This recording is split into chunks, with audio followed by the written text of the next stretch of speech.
Кыргыз Республикасынын куралдуу күчтөрүнүн кургактагы аскерлеринин 73-809 аскер бөлүгүндө жоокерлерге жана сержанттарга атайын күн тартиби бекитилген. Анын негизинде командирлердин орун басарлары, бөлүмчөнүн командирлери эртең менен саат 5ден 50 мүнөт өткөндө ойгонот. Ал эми өздүк курамды саат 6да ойготушат. Андан кийин дене көнүгүүлөрү жасалып, текшерүүлөрдөн кийинки убакытта аткарылуучу көптөгөн иштер бар. Жалпы өздүк курам жоокерлер ар бир мүнөттү туура пайдалануу аракетинде. Куралдуу күчтөрдөгү ар бир техниканын, ар бир аскер кызматкеринин жана жоокерлердин милдети бар.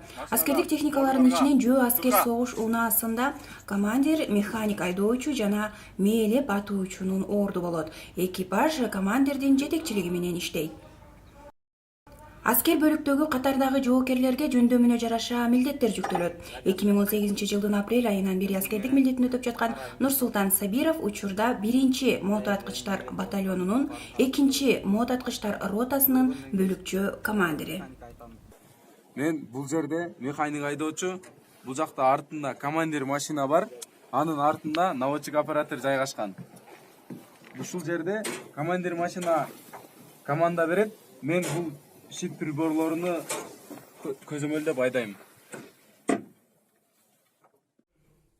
Бул жерде бул биринчиден скорость, бул жерде ручник, бул пониженный повышенный.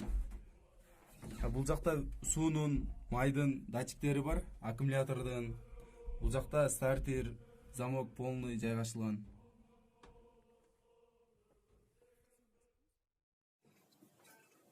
Бул жерде тремплекс. Бул баягы айдаганда ушу тремплекстен карап айдайм. Мен Калыбеков Кубат, жөө аскер согуш машинесинин командири болом. Командир берден команда берем экипаждын ичине. Механик айдоочуга жана мээлеп атуучу. Шлемофон менен командам бар берилет. Берде бүт радиостанция установлен. Внутренний связь деп аталат. Ички механикке команда бериш үчүн ичинде машина отолуп турганда ол болбойт. Наводчикке тоже команда бериш үчүн. Ал болсо ичинде турат. Бүт моолар менен кошулат. Механик айдоочуларга мына шнурлар кошулат.